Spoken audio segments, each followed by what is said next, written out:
NBC4 News at 6 starts with breaking news. Now it's 6. Colleges in crisis. Tensions are running high at universities nationwide. USC and UCLA among the schools making national news. Police and school administrators urgently working to crack down on the growing encampments of students protesting the Israel-Hamas war, while student groups are demanding their universities be held accountable. But what exactly are they demanding, and at what cost? We can't study in peace. We are having trouble doing our finals. They're creating chaos on our campus right now, and they have created chaos for the entire graduating senior class at USC. NBC4 takes an in-depth look at the demonstrations interrupting everything from campus operations to long-awaited graduations. Good evening, everyone. Tonight we are going much deeper on this story. Thanks for joining us. I'm Carolyn Johnson. And I'm Colleen Williams. Among the questions tonight, how does this all end? What exactly do the protesters want? And how are administrators responding to all of this? What's happening here locally is really part of a national movement on college campuses across the country. They are protesting what appears to be a very coordinated effort here. News Chopper 4 live over UCLA right now, where our reporters on the ground have seen a significant shift in tactics used by protesters. They're asking reporters and individual students for identification to enter encampments on public property. Demonstrations forcing Royce Hall to shut down until Friday. The school's library will remain closed through Monday. So what are their demands at UCLA? Well, the demonstrators aren't only demanding a ceasefire in Gaza. They want transparency about university investments. They want all financial ties with Israel cut, and they're also calling to defund the police. At USC, university investments are also a sticking point there as well, but their demands are just as wide-ranging. They're calling for an end to policing on campus. They also are calling for an end to the displacement of people in general. They say that includes USC campus expansions, displacing people here in LA, as well as people displaced by the war in Gaza. We have team coverage tonight with an in-depth look at colleges in crisis. We're live at UCLA and USC. We're also taking a closer look at the police response at both. But let's begin with NBC4's Alex Rozier outside of USC with breaking news from the president's office. Alex. USC President Carol Folt just shared that a swastika was found today drawn on campus. She says it has been removed and that she condemns all forms of hate speech or anti-Semitic symbols. That is just the latest development in a tense time, a little more than a week from graduation. At USC, tensions increased after the university canceled a graduation speech from their pro-Palestinian valedictorian, then arrested more than 90 protesters on campus last week. I don't know why the police are arresting so many people. USC since canceled their main graduation ceremony for safety reasons, an event that normally attracts 65,000 people. I'm really disappointed, of course. Sarah Shorenstein will graduate next week with her master's in public diplomacy from the Annenberg School at USC. Though the main ceremony is canceled, the university will still host more than 100 commencement events. We'll make the best of it, for sure. But as thousands of families start to arrive in LA, protesters are still on campus. Today, USC President Carol Folt met with a few student organizers, and it didn't go well. Folt issued a statement that said in part, quote, "Unfortunately, they seemed more interested in having me issue a political statement in support of their viewpoint as opposed to coming up with practical solutions to resolve the situation." Our university leaders need to step up. Dr. Sharona Nazarian is a USC alum and a mom to a graduating senior who is Jewish. Jewish students in particular are feeling targeted and unsafe, and this is unacceptable. And I urge university leaders, policymakers, and all our communities to unite and take immediate action to address these issues and to ensure the safety and well-being of all of our students. So as the conflict continues in the Middle East, protests are ongoing at USC. And days from graduation, unrest. In this time typically reserved for celebration. So graduation still set to take place May 8th through the 11th. As was mentioned, the main ceremony has been canceled, but the university still plans to hold more than 100 commencement events. USC says by the end of the day, all the dates, all the specifics will be shared on a website they've built specifically for graduation. We're live at USC. I'm Alex Rozier, NBC4 News. All right, Alex, thank you for that. Of course, we'll continue to cover what's happening on the campus at USC and have the latest tonight at 11. Carolyn. Well, meanwhile, at UCLA, they're responding to what was a night of raucous clashes on campus. The chancellor sent a message to students today promising more law enforcement and disciplinary action. Barriers that protesters used to block access to buildings have now been removed. Staff is located around Royce Quad to make sure it stays that way. NBC4's Robert Kovacic was at UCLA for us last night, and he joins us now with more on the changes since then. Robert. And we keep having changes, Carolyn. What you are looking at here is the side of Powell Library, now closed per UCLA. Powell Library across from Royce Hall, now closed because of UCLA, with the large encampment between those two buildings. Here at the side of Powell Library is how you enter the encampment. What is going on here is really not clear at the moment, but we have a number of security guards from CSS Security, Apex Security, as well as UCLA Police. The increased presence is definitely here, as UCLA said in a Bruin alert, as Chancellor Jean Block explained earlier today, that this will now be the case. There will be an increased presence of security to keep students safe, as well as now students possibly facing sanctions when it comes to this encampment. Again, what's going on here, we don't know. But I want to take you back to last night on the NBC4 News at 11 o'clock. We played you a phone call from a parent to UCLA Police Department saying, my son can't get to class. UCLA Police Department said, we were told by the university not to intervene. Those were the quote from a dispatch to that UCLA parent. An hour later, things changed dramatically, and we were here. Take a look at what happened.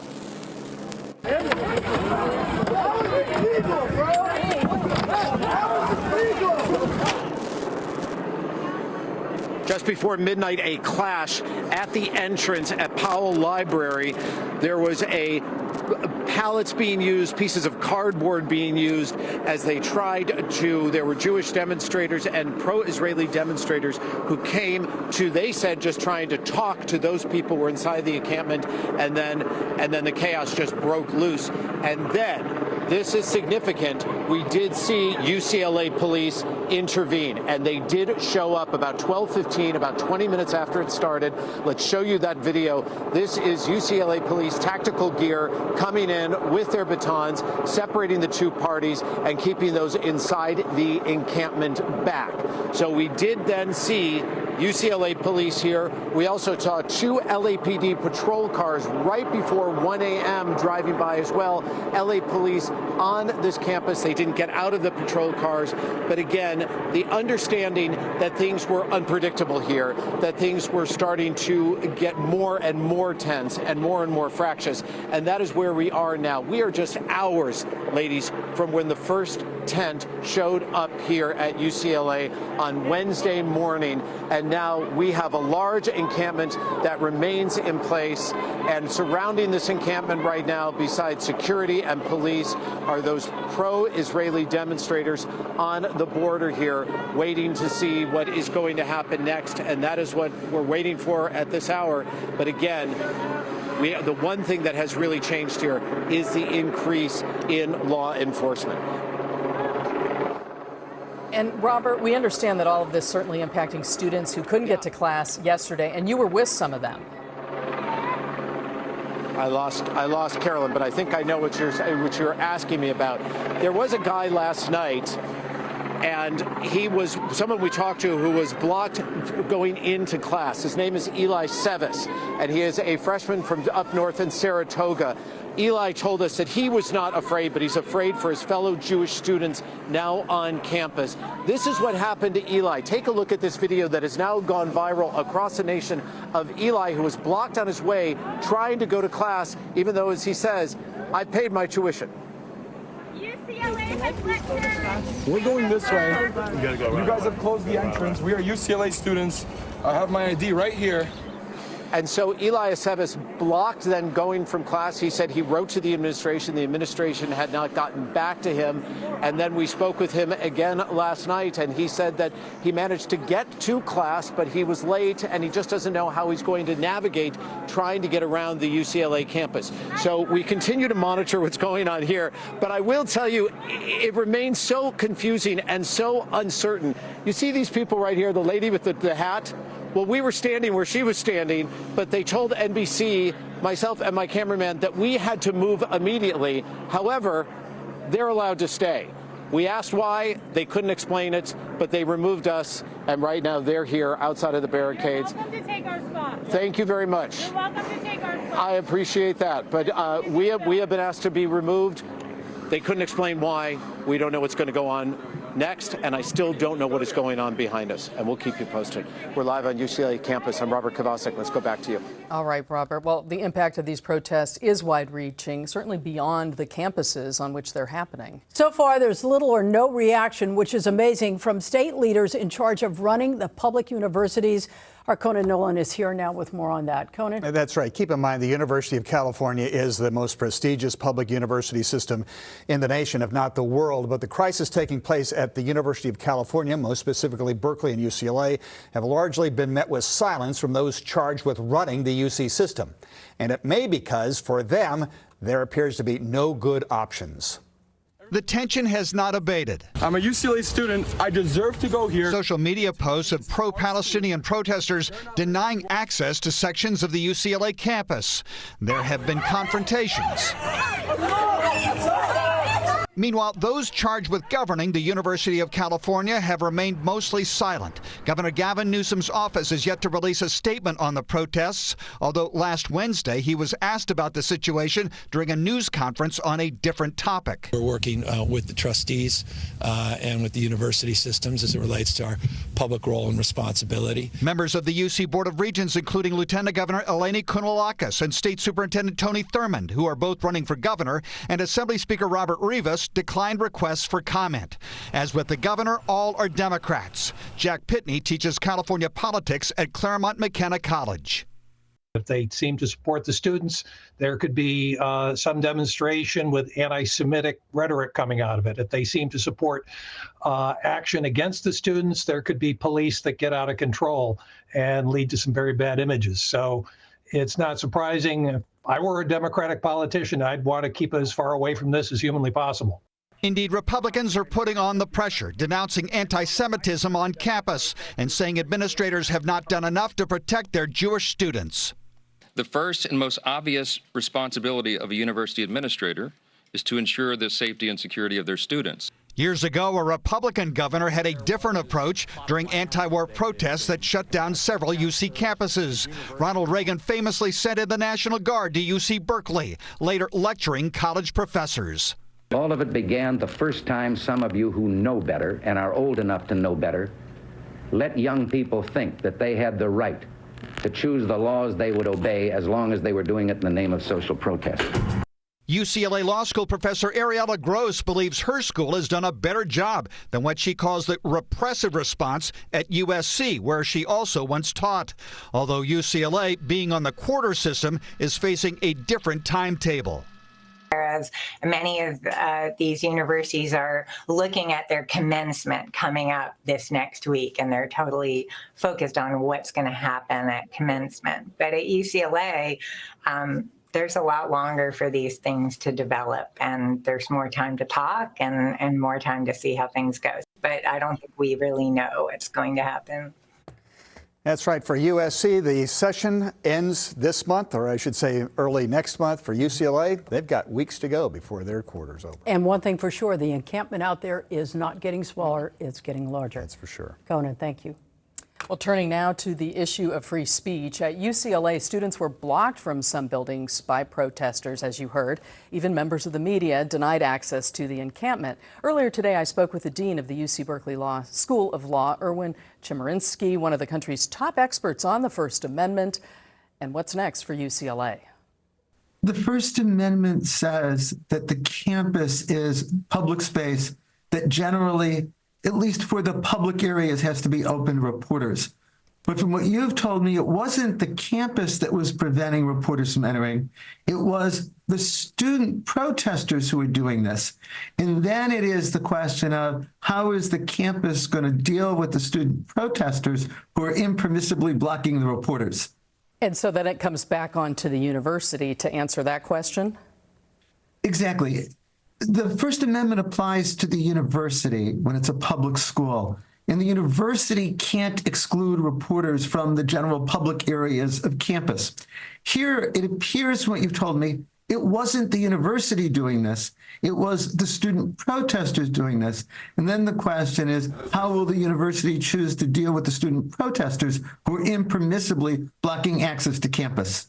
You know, it's been challenging. We also observed protesters blocking access to the quad, blocking access to the library building. And so, again, we're talking about this public property situation here. Does that become a constitutional issue?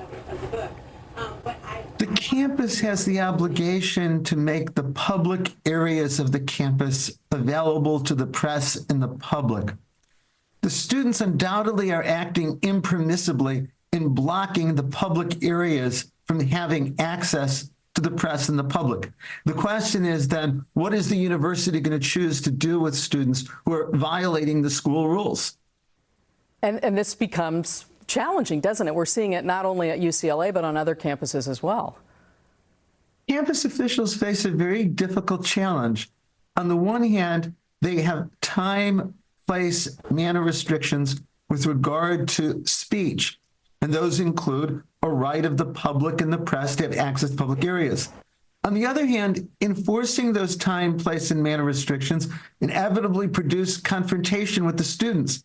And some campuses are choosing to enforce their time, place, manner restrictions, including with the police. And others are deciding they're not going to enforce their time, place, manner restrictions and just let the student protesters have their way so as to not have confrontation.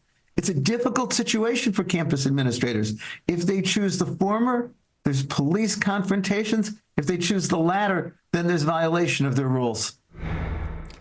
Now, we have seen police involved. The LAPD sent officers to demonstrations at the USC campus twice at this point, once last Wednesday when close to 100 arrests were made, and once again over the weekend. Investigative reporter Eric Leonard joins us now with new information on the LAPD's role in all of this. Eric. Hi, Carolyn and Colleen. Well, as we saw, dozens of officers were pulled away from their normal assignments last week when someone at USC asked the police department to send help to arrest protesters for trespassing. LA's police chief said today the campus response did affect patrols throughout the rest of the city, and some force was used to make those arrests. He says the financial cost to the city isn't yet known, but he emphasized officers were only sent to the campus because a law was being broken, and the financial cost to the city, again, still a bit of a mystery. The primary goal here is to maintain public safety. And that's when we will respond. If it's just code of conduct violations or administrative violations, then we won't respond. So if there's criminal behavior, in this case on Wednesday, it was a criminal trespass that we had to respond to, and we did. The cost related to it, quite simply, is depending on how many resources are needed and how long they're used, and that varies. It could be. I don't know what the costs were on these two. The chief told the Board of Police Commissioners this morning that during the Wednesday arrests, one officer fired a less lethal projectile that didn't hit anyone, and another officer used their baton to shove someone. The chief says 93 people were arrested, but as of tonight, the department has not shared their names with us. Carolyn and Colleen, back down to you. All right, Eric, so why isn't the department revealing who was arrested at USC? It's an interesting question. The LAPD has asked us to file a state records request before they produce that information, which is unusual. Typically, we can get booking information with just a phone call. One officer told me today it might be because USC's public safety office technically made these arrests as private persons arrests or citizens arrests, and it wasn't the LAPD officers who were responsible, even though LAPD officers are the ones that put on the handcuffs. Chief Choi said today the people were booked at 2 LAPD jails, and arrests are supposed to be public. It's a check against the power of government, so people can't just be snatched off the street and locked up in secret. Eric, the chief also mentioned there was an impact on the rest of the city during all of this. Can you be more specific? What was that? Sure. So in order to send enough officers to USC last Wednesday, the department went on what they call a tactical alert. And that prevents anyone who's currently on duty from leaving their posts, so officers suddenly don't leave work while some big event is happening. But the second effect of that is that the department stops responding to non-emergency calls, again, in order to free up enough people to handle a big event. It's not clear how long that lasted during the Wednesday incident. The chief says, in fact, it happened again Saturday night when police were sent back to the USC campus. But in the second incident, no arrests were made, and it appears officers were returned to their regular assignments. Reporting live from the newsroom, I'm investigative reporter Eric Leonard, NBC4 News. Now we have the very latest headlines in our local colleges in crisis at USC. University leaders are investigating a swastika that may have been found on campus this afternoon. The campus itself remains closed to the general public as the university finalizes the schedules of its smaller commencement ceremonies. And at UCLA, the university says law enforcement is on hand to arrest any demonstrators who break the law, both students and non-students. Royce Hall is closed until Friday. Powell Library closed until Monday. And we're going to take you live to New York. This is a live look at Columbia University. You see police officers there. Apparently, the university has sent a letter to the city of New York asking for assistance, which means the NYPD can move in and make arrests there. We know that protesters took over one of the halls on campus today. And our coverage, of course, continues on the NBC4 News tonight at 7. We'll see you then.